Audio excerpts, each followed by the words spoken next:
नमस्कार, आप देख रहे हैं खबरिया डोज और मैं सलोनी शिवा। इस वक्त मैं मौजूद हूं हजारीबाग जिले के पद्मा प्रखंड अंतर्गत ग्राम गारूकुरहा में। वीडियो में आगे बढ़ेंगे उससे पहले आपको एक पंक्ति सुनाना चाहेंगे कि जल के बीच मीन प्यासी यह सुन सुन मोहे आवत हंसी। ये लाइन गारूकुरहा पर बिल्कुल सटीक बैठता है। पर आज जो तस्वीरें हम आपको दिखाने वाले हैं इस पर आपको हंसी नहीं बल्कि गुस्सा आएगा। गारूकुरहा एक ऐसा गांव जिसे कुदरत ने पानी की दौलत दिल खोल कर दी है। चारों ओर नदी, तालाब, छोटे बड़े जल स्रोत, लेकिन तस्वीर उल्टी है। खेत प्यासे हैं, किसान बदहाल हैं और सरकार सोई पड़ी है। गांव के खेतों में इस वक्त जो सूखापन फैला है वो सिर्फ मौसम की मार नहीं, ये सरकारी उदासीनता का नतीजा है। यहाँ के किसानों के पास मेहनत है, जमीन है, उम्मीद है, लेकिन नहीं है तो सिर्फ सिंचाई की व्यवस्था। बरसात हो जाए तो कभी कभार फसल तैयार हो भी जाती है, वरना साल भर खेत सूखे पड़े रहते हैं। सरकारी फाइलों में सिंचाई योजना चल रही है लेकिन जमीन पर नहीं। लिफ्ट इरिगेशन से लेकर छोटी सिंचाई योजनाओं तक हर चीज बस कागजों में मौजूद है। और स्थानीय जनप्रतिनिधियों की बात करें तो चुनाव के वक्त ये खेत इन्हें सोना उगलते खेत दिखते हैं, लेकिन चुनाव खत्म होते ही ये खेत, ये किसान और उनकी परेशानियां और सबकी आवाजें सन्नाटे में बदल जाती है।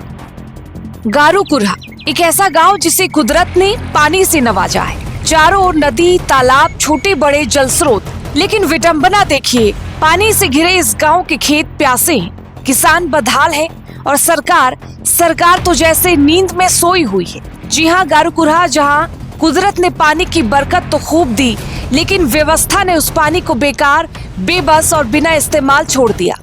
यह सिर्फ एक गांव नहीं, यह सरकार की नाकामी का जिंदा सबूत है। इस गांव की कहानी सिर्फ एक रिपोर्ट नहीं बल्कि एक आईना है जिसमें सरकार, प्रशासन और व्यवस्था अपनी असली तस्वीर देख सकते हैं। गांव की जमीन पर पैर रखते ही सबसे पहले जो चीज महसूस होती है वो है सूखी मिट्टी की चुभन और गांव के लोगों की आंखों में दर्द का एक शांत लेकिन गहरा सागर। गारूकुरहा का दर्द यहीं खत्म नहीं होता। इस गांव का इतिहास इतना स्वर्णिम रहा कि आज की स्थिति देखकर किसी की भी आंखें भर आए। एक समय था जब यह गांव ग्राम पंचायत मुख्यालय हुआ करता था। संयुक्त बिहार झारखंड के समय यहाँ की व्यवस्था, यहाँ की सुविधाएं और यहाँ का विकास पूरे क्षेत्र के लिए उदाहरण हुआ करता था। यह गांव आदर्श ग्राम पंचायत का पुरस्कार भी जीत चुका है, लेकिन समय बदल गया और राजनीति ने इस गांव के हिस्से से हर वह चीज छीन ली जिस पर यह कभी गर्व करता था। पंचायत मुख्यालय कहीं और शिफ्ट कर दिया गया। शिक्षा और व्यवस्था की वो पुरानी चमक हो गई। सरकारी सुविधाएं धीरे धीरे कम होती गईं और आज वही गारूकुरहा केवल संघर्ष का दूसरा नाम बनकर रह गया है। और अब बात करते हैं उन जनप्रतिनिधियों की जो यहाँ वोट मांगने आते हैं। चुनाव के समय ये नेता यहाँ वोट टूरिज्म करने आते हैं। ये किसान इन्हें धरती पुत्र लगते हैं, ये खेत इन्हें खजाना दिखते हैं। लेकिन चुनाव खत्म होते ही न किसान याद रहता है और न उसके खेत की प्यास। गारूकुरहा इनके लिए सिर्फ एक एक्सपायर डेट वाला वादा बन जाता है।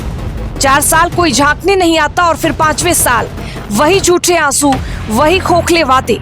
यह गांव आज भले ही प्यासा हो, पर याद रखिए इसके पास असीम क्षमता है। अगर आज सरकार और जनप्रतिनिधि अपनी नींद से जाग जाएं, तो गारूकुरहा सिर्फ सूखाग्रस्त गांव नहीं रहेगा, बल्कि पूरे जिले का विकास मॉडल बन सकता है। इस गांव के पास प्राकृतिक जल स्रोत है, उपजाऊ जमीन है और मेहनती किसान है। हमें बस क्या करना है, पानी का प्रबंध। नदी से खेतों तक पानी पहुंचाने के लिए उन पुरानी और अटकी पड़ी लिफ्ट इरिगेशन या छोटी नहर परियोजनाओं को तुरंत शुरू करना होगा। एक बार सिंचाई की व्यवस्था बहाल हो गई तो ये किसान केवल बारिश पर निर्भर धान नहीं उगाएंगे, बल्कि साल भर में 2 से 3 बेहतरीन फसलें लेंगे। गारूकुरहा सब्जियों के उत्पादन और फल फूल की खेती का हब बन सकता है। जब खेत हरे होंगे तो गांव की अर्थव्यवस्था जोर पकड़ेगी, बेरोजगारी खत्म होगी, पलायन रुकेगा। गारूकुरहा न केवल जिले का पेट भरेगा, बल्कि अपनी उपज से एक मजबूत ग्रामीण बाजार भी खड़ा कर देगा। यह वक्त है अब कागजी कार्रवाई का नहीं, यह वक्त है जमीनी पहल का। हम जनप्रतिनिधियों और अधिकारियों से सीधे अपील करते हैं कि राजनीति छोड़िए, प्राथमिकता तय कीजिए, अपने चुनावी वादों को याद कीजिए और गारूकुरहा को अपनी पहली प्राथमिकता बनाई। गारूकुरहा का आदर्श ग्राम का टैग सिर्फ कागजों में नहीं बल्कि जमीन पर फिर से स्थापित कीजिए। गारूकुरहा की सिसकती जमीन आज न्याय मांग रही है। यह गांव आपसे और हमसे नहीं, सीधे सरकार से सवाल कर रही है कि हमें विकास नहीं चाहिए, हमें बस हमारा हक वापस दे दो, हमारे पानी को हमारे खेतों तक पहुंचने दो। खबरिया डोज की टीम आज यह आवाज बुलंद कर रही है। हम हर उस अफसर, हर उस नेता तक ये विजुअल्स पहुंचाएंगे जिसने गारूकुरहा को अंधेरे में धकेला है। हमारा आपसे आग्रह है कि इस रिपोर्ट को इतना शेयर कीजिए कि गारूकुरहा की प्यास बुझने की शुरुआत हो जाए। देखते रहिए खबरिया डोज। तो उम्मीद है कि ये वीडियो आपको अच्छी लगी हो। साथ ही फिर हाजिर होंगे तमाम सुलगते सवालों के साथ। तब तक बने रहे हमारे साथ और देखते रहे खबरिया डोज।